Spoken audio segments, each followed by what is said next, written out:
Good day, everyone. Bill here again with some insight on a nature camera we purchased last summer. We purchased the XTU 4G LTE camera and did an early review. This will be an updated review and repair tip after using it all winter and into spring. This is a photo from the camera.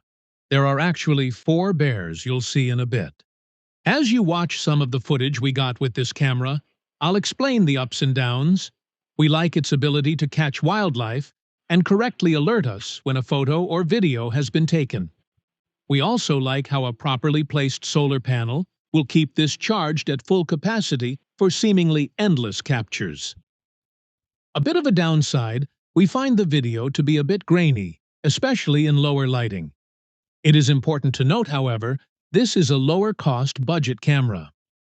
An important note about the solar panel. When it starts to get cold, make sure your panel is pointed directly at the sun all day.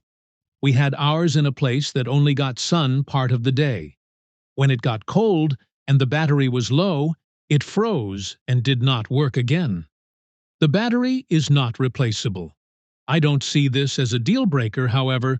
Once we bought a new one in March, it worked fine in cold weather once we relocated the solar panel. Now, an interesting issue we ran into. These bears were awesome to get on camera. However, we didn't expect the bear to climb the tree and attack the camera.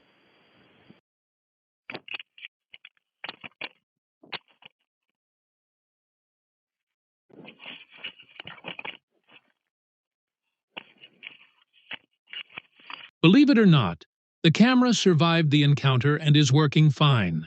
The solar panel, on the other hand, did not. The wiring ripped out of the panel.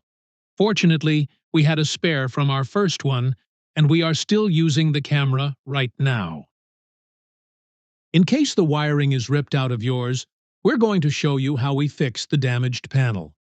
First, the solar cell is glued to the housing, so we used a small screwdriver to carefully pry it apart. Once we got it apart, we stripped back the wiring on the red positive wire and the black negative wire. We also stripped back the harness covering as we needed more room to solder the connections. You'll notice they have the positive and negative terminals labeled. Then we soldered the red to the positive terminal, the black to the negative terminal. Then we used some electrical tape over each. Then we carefully glued the solar cell back to the housing. We also sealed over the wiring hole, so water can't get into the panel. Now, all that is just talk, unless it works. Right? So, we're using an automotive rechargeable light to prove it actually works. The light needs charging, and in this photo, I have it plugged into its normal USB charger. You can see the red indicator showing it is charging. We then took it outside.